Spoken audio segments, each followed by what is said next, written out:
मेरे प्यारे बच्चे, मेरी बात को बहुत ध्यान से सुनना, समझना और उस पर अमल भी करना। मैं तुम्हें पहले भी ये बात बता चुका हूँ मेरे प्यारे बच्चे, लेकिन तुम इसको बदलने का प्रयास नहीं कर रहे हो। अपने आप को दूसरी तरह से ढालने का प्रयत्न नहीं कर रहे हो। मैंने तुमसे कहा था कि अपने हर दुख दर्द हर व्यक्ति को मत बताया करो, मत शेयर किया करो अपनी दुख तकलीफ़ों को दूसरों के सामने, क्योंकि जो तुम्हें नज़र आते हैं मुस्कुराते हुए चेहरे से, तो वो तुम्हारे सामने मुस्कुराकर तुम्हारी बात को सुन रहे हैं, बहुत अधिक तुम्हें सहानुभूति जता रहे हैं। लेकिन मेरे प्यारे बच्चे, ज़रूरी नहीं कि वो दिल से भी मुस्कुरा रहे हों, दिल से भी वो खुश हों, ऐसा नहीं है। मैं जानता हूँ तुम बहुत सरल हृदय व्यक्ति हो, तुम बहुत सीधे सच्चे इंसान हो, ईमानदार हो, और तुम्हारी सबसे बड़ी कमी ये है कि तुम दूसरे को भी अपने जैसा ही समझ लेते हो, जबकि ऐसा नहीं है। हर व्यक्ति इस तरह का नहीं होता है मेरे प्यारे बच्चे। यदि तुम अपनी उन्नति की, खुशी की बातें बताओगे तो उस समय तो वो खुश होने का नाटक करेगा, दिखावा करेगा, लेकिन अंदर से वो जेलस कर रहा होगा और तुम्हारे लिए पॉजिटिव नहीं सोच रहा होगा, और वो नकारात्मक सोच तुम्हारे ऊपर ज़रूर प्रभाव डालेगी, क्योंकि वो उस समय तुम्हारे बारे में सोच रहा है और वो तरंग तुम तक आएगी।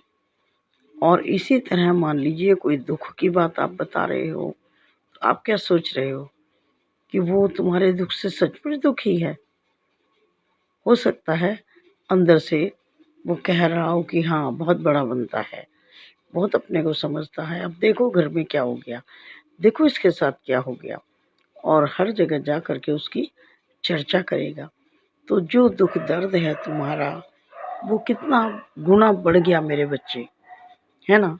जब हम किसी मंत्र को 108 बार जप लेते हैं तो वो सिद्ध हो जाता है ना। अब तुम्हारे दुख की चर्चा वो पता नहीं कितने लोगों में करेगा, तुम्हारा नाम लेकर के कि देखो उसके साथ ऐसा हो गया, देखो उसके साथ ऐसा हो गया। फिर वो जिसको बताएगा फिर वो उतने ही लोगों को आगे बताएगा। तो तुम सोचो कि तुम्हारा तो एक दुख है वो तुम तक सीमित था, तुम ही उसके बारे में सोच रहे थे, तो उसका दायरा कम था, लेकिन तुमने उसको पब्लिक कर दिया, सबके सामने जाहिर कर दिया, और वो करते करते करते कहाँ कहाँ तक बात तुम्हारी फैल गई। इससे तुम्हारे घर की और तुम्हारी बदनामी भी होती है ना। सब लोग तुम्हारे बारे में फिर नेगेटिव बोलना शुरू कर देते हैं। फिर जब तुम्हें कहीं से पता लगता है कि फलां व्यक्ति तुम्हारे बारे में ऐसा कर रहा है, ऐसा कह रहा है, तो फिर तुम्हें गुस्सा आता है। गुस्सा क्यों आता है भाई? तुम्ही ने तो उनको बताया, तुम्ही ने तो प्रचार किया अपने दुख का, अपने दर्द का, अपने घर की समस्या का। तो अपनी समस्याओं को पब्लिक मत किया करो, मत हर एक व्यक्ति से शेयर किया करो, ठीक है। कोई समस्या है उसका समाधान खोजो, हर समस्या का समाधान होता है मेरे प्यारे बच्चे। और यदि दोराहे पर खड़े हो, बिल्कुल समझ में नहीं आ रहा, तो मेरे पास बैठो, मेरी आंखों में देखो, मुझसे हेल्प लो।